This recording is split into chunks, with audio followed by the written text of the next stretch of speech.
পর্যটন খাতে যারা বিনিয়োগ করতে চান তাদের জন্য কুয়াকাটা এখন সর্বোচ্চ স্থান। কারণ কুয়াকাটা আগে যেতে সময় লাগতো প্রায় 20 থেকে 24 ঘন্টা, 5টা ফেরি পার হতে হইতো। সেখানে এখন কোনো ফেরি ছাড়াই আমরা খুবই স্মুথলি যেতে পারি মাত্র 4 থেকে 4.5 ঘন্টায়। এর বাহিরেও এখন ঢাকা কুয়াকাটা রোডকে সরকার 8 লেনে উন্নীত করতেছে এবং এই ডেভেলপমেন্ট কাজ চলতেছে, এয়ারপোর্টের কাজ চলতেছে, ট্রেনের কাজ চলতেছে।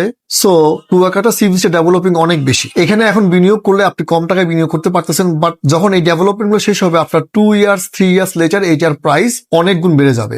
এবং এগুলো যখন ডেভেলপমেন্ট হবে এখানে পর্যটক অনেক বেড়ে যাবে। পর্যটক যত বাড়বে পর্যটন সেক্টরে হোটেল এবং রিসোর্ট গুলোর ইনকাম অনেক বেড়ে যায়, এবং পর্যটক যত বাড়ে আমাদের যারা বিনিয়োগ করেন বিনিয়োগকারীরা অনেক বেশি প্রফিট পাওয়ার সম্ভাবনা তৈরি হয়। সো আমি যারা হোটেল এবং রিসোর্ট খাতে বিনিয়োগ করতে চান ওনাদেরকে আহ্বান জানাবো, তারা নিঃসন্দেহে এরকম একটা প্রজেক্টে যেখানে রিস্ক নেই, যেখানে হালাল ট্যুরিজম, যেখানে পর্যটক দিন দিন বেড়েই চলছে, ডেভেলপমেন্ট দিন দিন বেড়ে চলেছে, এরকম একটা জায়গায় বিনিয়োগ করতে এই ক্ষেত্রে ইস্তাম্বুল হোটেল অ্যান্ড রিসোর্ট একমাত্র প্রজেক্ট যেখানে আপনি বিনিয়োগ করতে পারেন।